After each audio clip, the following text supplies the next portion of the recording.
Hello ಸ್ನೇಹಿತರೆ, ಎಲ್ಲರಿಗೂ ದೀಪಾವಳಿ ಹಬ್ಬದ ಹಾರ್ದಿಕ ಶುಭಾಶಯಗಳು.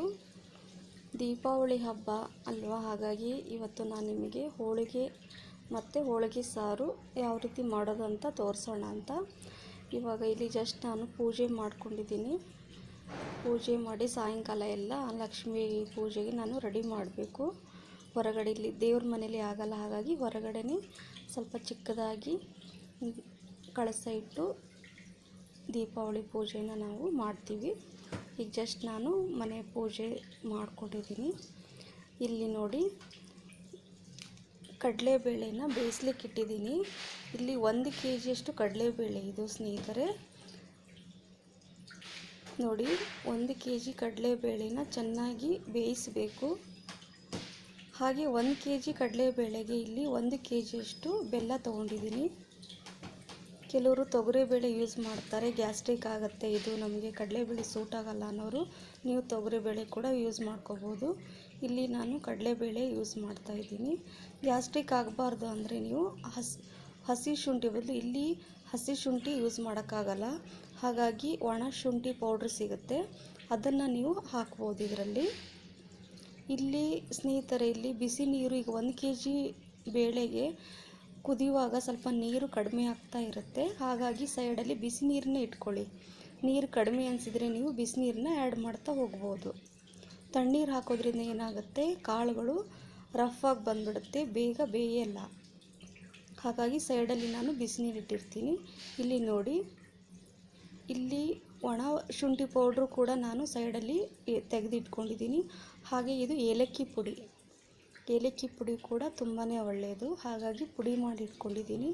ಇಲ್ಲಿ 1 kg ಕಡಲೆಬೇಳೆಗೆ ಇಲ್ಲಿ 1 kg ಮೈದಾ ಹಿಟ್ಟು, ನೀರು, ಸ್ವಲ್ಪ ಅರಿಶಿನ ಪುಡಿ ಹಾಕ್ಬಿಟ್ಟು ಚೆನ್ನಾಗಿ ಸಾಫ್ಟ್ ಈ ರೀತಿಯಾಗಿ ಕಲಿಸ್ಕೋಬೇಕು. ನೋಡಿ, ಈ ಥರ ಬರಬೇಕು. ಇದನ್ನು 2 ರಿಂದ 3 ತಾಸು ತನಕ ನೀವು ನೆನೆಸಿಟ್ಬಿಡಿ, ತುಂಬಾ ಚೆನ್ನಾಗಿ ಬರುತ್ತೆ.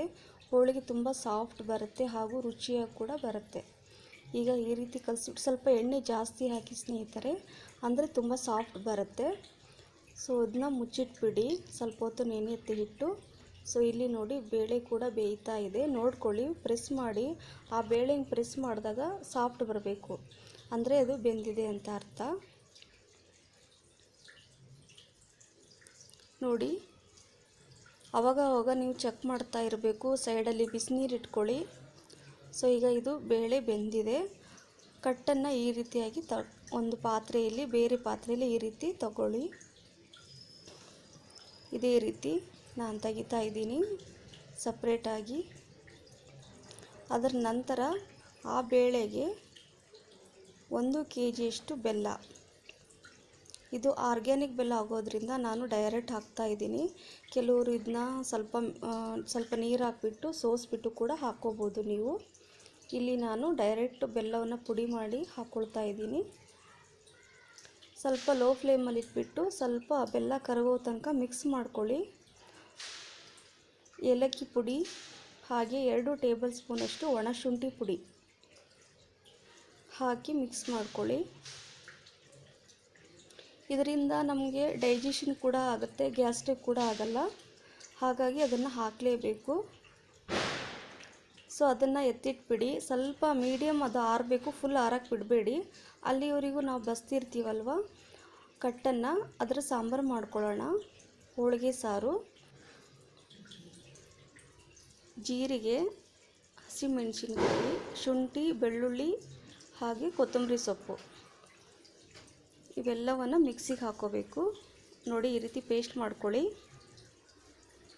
ಪೇಸ್ಟ್ ಮಾಡ್ಕೊಂಡಿರೋದನ್ನು ಆ ಕಟ್ಟಲ್ಲಿ ಹಾಕ್ಕೋಬೇಕು.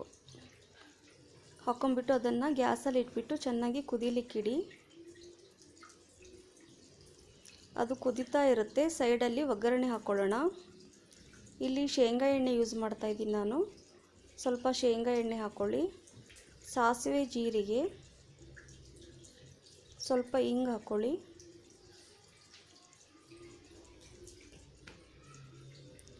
ಕರಿಬೇವಿನ ಎಲೆ, ಹೆಚ್ಚಿರುವಂಥ 1 ಈರುಳ್ಳಿ, ಇಲ್ಲಿ ನಾನು ಈರುಳ್ಳಿನ ಉದ್ದುದ್ದ ಹೆಚ್ಕೊಂಡಿದ್ದೀನಿ. ಅಂದರೆ ಸಾಂಬಾರಿಗೆ ತುಂಬ ಚೆನ್ನಾಗಿರುತ್ತೆ ಈ ಥರ ಹೆಚ್ಕೊಳ್ಳೋದ್ರಿಂದ. ಎಣ್ಣೆಯಲ್ಲಿ ಫ್ರೈ ಆಗಬೇಕು ಇದು.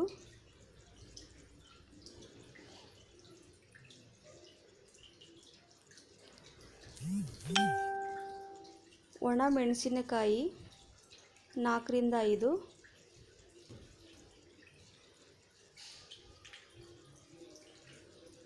ಒಂದು ಟೊಮೊಟೊ ಹಣ್ಣು ಉದ್ದುದ್ದ ಹೆಚ್ಕೋಬೇಕು. ಹೆಚ್ಚಿಬಿಟ್ಟು ಈ ರೀತಿ ಒಗ್ಗರಣೆಯಲ್ಲಿ ಹಾಕ್ಕೊಳ್ಳಿ. ಇದು ಕೂಡ ಎಣ್ಣೆಯಲ್ಲಿ ಚೆನ್ನಾಗಿ ಫ್ರೈ ಆಗಬೇಕು.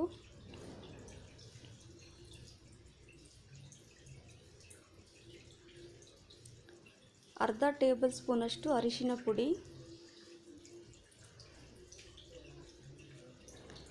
ಅರ್ಧ ಟೇಬಲ್ ಸ್ಪೂನಷ್ಟು ಜೀರಿಗೆ ಪುಡಿ, 2 ಟೇಬಲ್ ಸ್ಪೂನಷ್ಟು ಸಾಂಬಾರು ಪುಡಿ. ನೀವು ಯಾವ ಸಾಂಬಾರು ಪುಡಿ ಯೂಸ್ ಮಾಡ್ತೀರೋ ಅದನ್ನು ಹಾಕ್ಕೋಬೋದು. 1 ಟೇಬಲ್ ಸ್ಪೂನಷ್ಟು ಇಲ್ಲಿ ನಾನು ಗರಂ ಮಸಾಲ ಹಾಕ್ತಾಯಿದ್ದೀನಿ. ಹಾಕಿಬಿಟ್ಟು ಚೆನ್ನಾಗಿ ಮಿಕ್ಸ್ ಮಾಡ್ಕೊಳ್ಳಿ. ಎಣ್ಣೆಯಲ್ಲಿ ಫ್ರೈ ಆಗಲಿ, ನೀರು ಹಾಕಬೇಡಿ.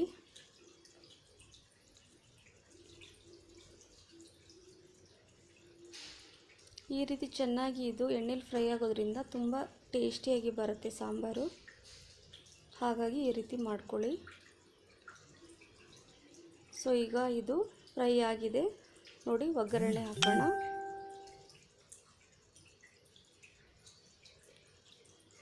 ಕುದೀತಾ ಇರೋ ಕಟ್ಟಲ್ಲಿ ನಾವು ಒಗ್ಗರಣೆ ಮಾಡಿರೋದನ್ನ ಹಾಕ್ಕೊಂಡಿವಿ.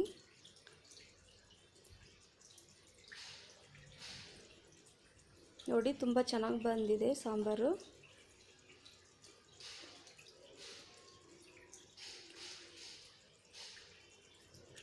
ರುಚಿಗೆ ತಕ್ಕಷ್ಟು ಉಪ್ಪು,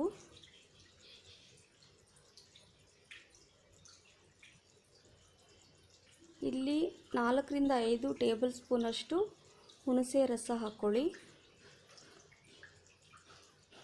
ಹೋಳಿಗೆ ಸಾರಿಗೆ ಹುಣಸೆ ರಸ ಹಾಕಿದರೆ ತುಂಬ ಚೆನ್ನಾಗಿ ಬರುತ್ತೆ. ಯಾಕಂದರೆ ಇದರಲ್ಲಿ ನಾವು ಸ್ವಲ್ಪ ಸ್ವೀಟ್ ಕೂಡ ಆ್ಯಡ್ ಮಾಡಿರ್ತೀವಿ. ನಾವು ಬೇಯಿಸಿರ್ತೀವಲ್ವ ಕಾಳನ್ನು, ಬೆಲ್ಲ ಮತ್ತು ಕಾಳನ್ನು, ಅದನ್ನು ಇದರಲ್ಲಿ ನಾನು ಆ್ಯಡ್ ಮಾಡ್ತೀನಿ. ಹಾಗಾಗಿ ಹುಣಸೆ ರಸ ಹಾಕಲೇಬೇಕು ನೀವು. ಇಲ್ಲಿ ನೋಡಿ 2 ದೊಡ್ಡ ಸ್ಪೂನಿಂದ ನಾನು ಬೇಯಿಸಿರುವಂಥ ಬೇಳೆ ಬೆಲ್ಲ ಏನಿದೆಯಲ್ಲ ಅದನ್ನು ನಾನು ಇದರಲ್ಲಿ ಹಾಕ್ತಾಯಿದ್ದೀನಿ. ಇದರಲ್ಲಿ ಹುಳಿ ಉಪ್ಪು ಖಾರ ಎಲ್ಲ ತುಂಬಾ ಚೆನ್ನಾಗಿ ಬರುತ್ತೆ ಈ ರೀತಿ ಮಾಡೋದ್ರಿಂದ. ಬರೀ ಖಾರವಾಗಿರಲ್ಲ, ಬರೀ ಸಿಹಿ ಆಗಿರಲ್ಲ, ಬರೀ ಹುಳಿಯಾಗಿರಲ್ಲ, ಎಲ್ಲವೂ ಕೂಡ ಇದರಲ್ಲಿ ಸಮವಾಗಿ ಇದ್ದರೆ ಹೋಳಿಗೆ ಸಾರು ತುಂಬಾ ರುಚಿಕರವಾಗಿ ಬರುತ್ತೆ. ಈ ರೀತಿ ಮಾಡಿ ನೋಡಿ ಸ್ನೇಹಿತರೆ. ನೀವು ಪದೇ ಪದೇ ಮಾಡಿ ತಿಂತೀರಾ, ನಿಮಗೂ ಕೂಡ ತುಂಬಾ ಇಷ್ಟ ಆಗುತ್ತೆ. ಸೊ ಲಾಸ್ಟಲ್ಲಿ ಈಗ ಹೆಚ್ಚಿರುವಂಥ ಕೊತ್ತಂಬರಿ ಸೊಪ್ಪನ್ನು ಹಾಕ್ತಾಯಿದ್ದೀನಿ.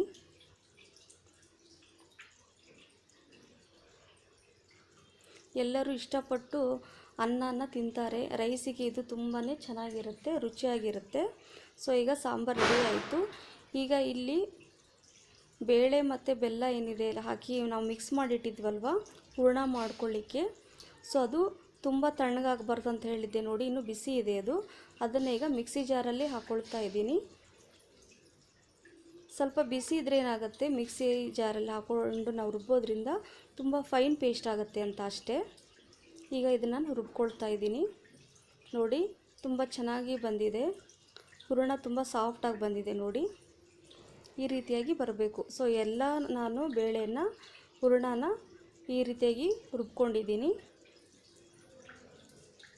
ಒಂದು ಕಡೆ ಹೂರಣ ರೆಡಿಯಾಗಿದೆ, ಒಂದು ಕಡೆ ನಾವು ಏನು ಕಲಸಿಟ್ಟಿದ್ದೀವಲ್ವ ಹಿಟ್ಟು ಅದು ಕೂಡ ರೆಡಿಯಾಗಿದೆ ನೋಡಿ. ತುಂಬ ಸಾಫ್ಟಾಗಿ ಬಂದಿದೆ ಹಿಟ್ಟು ಕೂಡ. ಸೊ ಇಲ್ಲಿ ಒಂದು ಮಣೆ ಮೇಲೆ ನಾನು ಒಂದು ಪ್ಲಾಸ್ಟಿಕ್ ಪೇಪರ್ನ ಇಟ್ಟಿದ್ದೀನಿ. ಸ್ವಲ್ಪ ಎಣ್ಣೆ ಹಾಕ್ಕೊಳ್ಳಿ. ಸೈಡಲ್ಲಿ ಒಂದು ನಾನ್ ಸ್ಟಿಕ್ ನಾನು ಬಿಸಿ ಮಾಡೋಕ್ಕೆ ಇಟ್ಟಿದ್ದೀನಿ ಗ್ಯಾಸ್ ಮೇಲೆ ನೋಡಿ. ಒಳಗಡೆ ಹೂರಣ ಫಿಲ್ ಮಾಡಬೇಕು. ಇದನ್ನು ನಿಮ್ಗೆ ತೋರಿಸಿಲ್ಲ, ನೆಕ್ಸ್ಟ್ ಇದರಲ್ಲಿ ತೋರಿಸ್ತೀನಿ.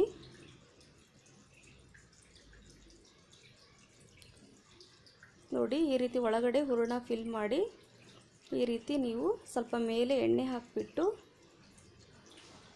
ತುಂಬ ಪ್ರೆಷರ್ ಕೊಟ್ಟು ಪ್ರೆಸ್ ಮಾಡಿಬಿಡಿ. ನೋಡಿಕೊಂಡು ಲೈಟ್ ವೇಟ್ ಇಟ್ಬಿಟ್ಟು ನೀವು ಇದನ್ನು ಈ ರೀತಿಯಾಗಿ ಮಾಡ್ಕೊಳ್ಳಿ.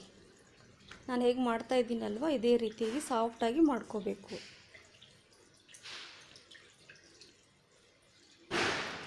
ಈ ಕಡೆ ಹಂಚು ಬಿಸಿಯಾಗಿದೆ. ಸ್ವಲ್ಪ ಎಣ್ಣೆ ಅದರಲ್ಲಿ ಹಾಕಿ ಮೇಲೆ ನಂತರ ಈ ರೀತಿಯಾಗಿ ನೋಡಿ ಎಲ್ಲೂ ಒಂದು ಸ್ವಲ್ಪ ಕೂಡ ಸ್ಟಿಕ್ ಆಗಿಲ್ಲ ಪೇಪರಿಗೆ. ಸೊ ಈ ರೀತಿ ಹೋಳಿಗೆ ಎಲ್ಲರೂ ಕೂಡ ಮಾಡ್ಕೋಬೋದು, ತುಂಬ ಸರಳವಾಗಿ ಮಾಡ್ಕೋಬೋದು. ಡೈರೆಕ್ಟ್ ನಾವು ಮಣೆ ಮೇಲೆ ಇಟ್ಟರೆ ಏನಾಗುತ್ತೆ, ಎಲ್ಲ ಒಂಥರ ಬಿಟ್ಕೊಳ್ಳುತ್ತೆ, ಮಾಡೋಕ್ಕಾಗಲ್ಲ. ಅದಕ್ಕಾಗಿ ನೀವು ಈ ರೀತಿಯಾಗಿ ಪೇಪರ್ ಮೇಲೆ ಎಣ್ಣೆ ಹಾಕೊಂಡ್ಬಿಟ್ಟು ಮಾಡ್ಕೊಳ್ಳಿ, ಒಂದು ಸ್ವಲ್ಪ ಕೂಡ ಸ್ಟಿಕ್ ಆಗಲ್ಲ. ನೋಡಿ ಈ ರೀತಿ ಸ್ವಲ್ಪ ಎಣ್ಣೆ ಹಾಕ್ಕೊಳ್ಳಿ ಮೇಲೆ ಕೂಡ.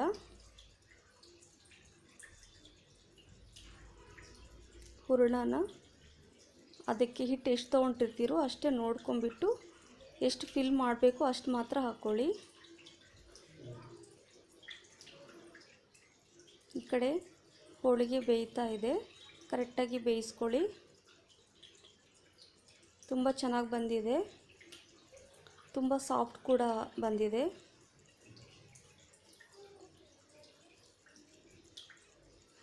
ನೋಡಿ ಹೋಳಿಗೆ ಈ ರೀತಿಯಾಗಿ ರೆಡಿ ಆಗ್ತಾ ಇದೆ. ನೋಡಿ ಹೂರಣನ ಈ ರೀತಿ ಇಟ್ಬಿಟ್ಟು ಈ ರೀತಿ ಫಿಲ್ ಮಾಡ್ಕೊಳ್ಳಿ, ಈ ರೀತಿ ಕವರ್ ಮಾಡ್ಕೋಬೇಕು ಹಿಟ್ಟಿಂದ. ಸ್ವಲ್ಪ ಮೇಲೆ ಎಣ್ಣೆ ಹಾಕ್ಕೊಳ್ಳಿ, ಕೈಯಿಂದ ಸ್ವಲ್ಪ ಲೈಟಾಗಿ ತಟ್ಕೊಳ್ಳಿ. ಡೈರೆಕ್ಟ್ ನೀವು ಮಣೆಯಿಂದ ಪ್ರೆಸ್ ಮಾಡಬಾರ್ದು, ಫಸ್ಟ್ ಕೈಯಿಂದ ಈ ರೀತಿ ತಟ್ಬಿಟ್ಟು ಆಮೇಲೆ ಈ ರೀತಿಯಾಗಿ ಉದ್ಕೊಳ್ಳಿ.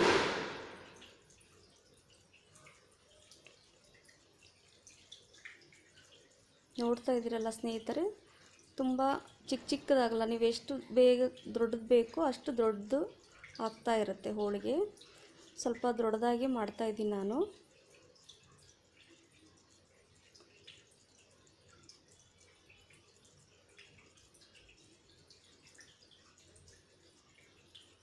ಇದೇ ರೀತಿ ನೀವು ಎಲ್ಲ ಹೋಳಿಗೆಯನ್ನು ಮಾಡ್ಕೋಬೋದು. ನೋಡಿ ಎಲ್ಲಿ ಕೂಡ ಒಂದು ಸ್ವಲ್ಪ ಕೂಡ ಸ್ಟಿಕ್ ಆಗ್ತಾ ಇಲ್ಲ, ನೀವು ನೋಡ್ತಾ ಇದ್ದೀರಾ.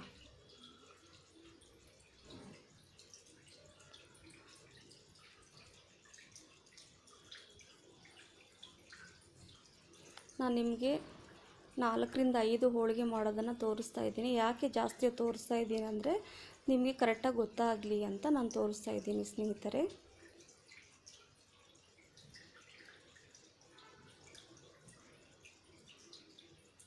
ಹೂರಣ ಸ್ವಲ್ಪ ಮಧ್ಯದಲ್ಲಿ ಕಾಳಿದ್ರೆ ನಿಮಗೆ ಉದ್ದುವಾಗ ಸ್ವಲ್ಪ ಕಷ್ಟ ಆಗುತ್ತೆ. ಹಾಗಾಗಿ ಅದನ್ನ ಚೆನ್ನಾಗಿ ಫೈನ್ ಪೇಸ್ಟ್ ಆಗಬೇಕು. ನೀವು ಮೊದಲೇ ಹೇಳಿದ್ದೀನಿ ನಾನು, ಅದು ಸ್ವಲ್ಪ ಮೀಡಿಯಮ್ ಬಿಸಿ ಇರುವಾಗಲೇ ನೀವು ಅದನ್ನು ಮಿಕ್ಸಿ ಜಾರಲ್ಲಿ ಹಾಕ್ಕೊಂಡು ರುಬ್ಕೊಳ್ಳಿ. ಆವಾಗ ಚೆನ್ನಾಗಿ ಫೈನ್ ಪೇಸ್ಟಾಗಿ ಬರುತ್ತೆ. ಫುಲ್ ತಣ್ಣಗಾದ್ಮೇಲೆ ನೀವು ರುಬ್ಬಿದರೆ ಕೆಲವೊಂದು ಟೈಮ್ ತರಿಯಾಗೂ ಕೂಡ ಬರುತ್ತೆ. ಹಾಗಾಗಿ ನೀವು ಬಿಸಿ ಇರುವಾಗಲೇ ಅದನ್ನು ರುಬ್ಕೊಳ್ಳಿ. ನೋಡಿ ಅದು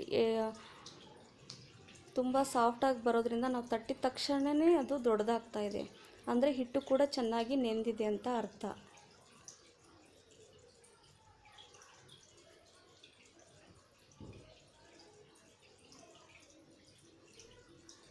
ಸೊ ಹೀಗೆ ಎಲ್ಲವೂ ಒಂದೊಂದೇ ಹೋಳಿಗೆಯನ್ನು ಮಾಡ್ಕೊಳ್ಳಿ.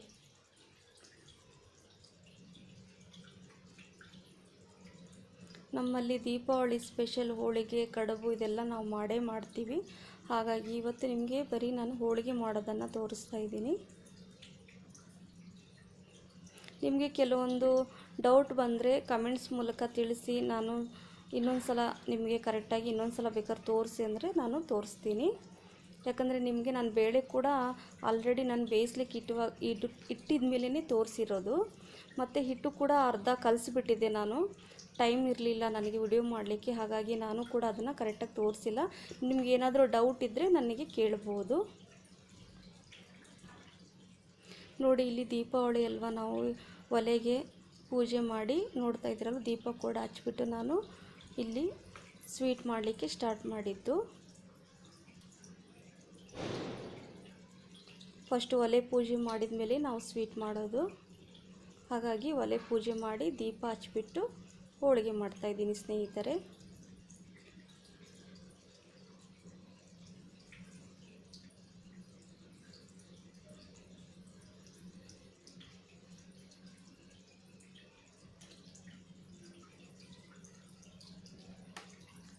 ಇದೇ ರೀತಿ ನೀವು ಎಲ್ಲ ಹೋಳಿಗೆಯನ್ನು ನೋಡ್ತಾ ಇದ್ದೀರಲ್ಲ ಸ್ನೇಹಿತರೆ, ನೋಡಿದ್ರೇ ಗೊತ್ತಾಗುತ್ತೆ ಹೋಳಿಗೆ ಚೆನ್ನಾಗಿ ಬಂದಿದೆ, ಸಾಫ್ಟ್ ಕೂಡ ಬಂದಿದೆ ಅಂತ ನಿಮ್ಗೆ ನೋಡಿದ ತಕ್ಷಣ ಗೊತ್ತಾಗುತ್ತೆ.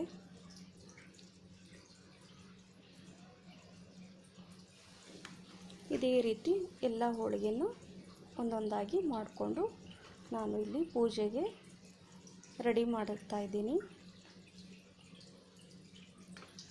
ಇಲ್ಲಿ ಪೂಜೆಗೆ ಒಂದು 5 ಹೋಳಿಗೆ ಬೇಕು ಎಡೆ ಇಡಲಿಕ್ಕೆ ಅಂತ ನಾನು ಇಲ್ಲಿ ಒಂದು 5 ಹೋಳಿಗೆ ಮಾಡ್ತಾಯಿದ್ದೀನಿ. ಅದನ್ನೇ ನಿಮಗೆ ಇಲ್ಲಿ ನಾನು ತೋರಿಸ್ತಾ ಇದ್ದೀನಿ ಸ್ನೇಹಿತರೆ.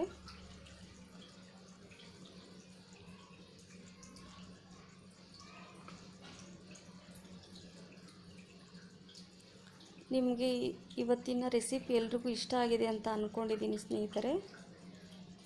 ನಿಮ್ಗೆ ಇಷ್ಟ ಆಗಿದರೆ ದಯವಿಟ್ಟು ನನಗೆ ಕಮೆಂಟ್ಸ್ ಮೂಲಕ ತಿಳಿಸಿ. ನೀವು ಲೈಕ್ ಮಾಡಿ, ಶೇರ್ ಮಾಡಿ ಹಾಗೂ ನನ್ನ ಚಾನಲನ್ನು ಸಬ್ಸ್ಕ್ರೈಬ್ ಮಾಡೋದನ್ನು ಮರಿಬೇಡಿ ಸ್ನೇಹಿತರೆ.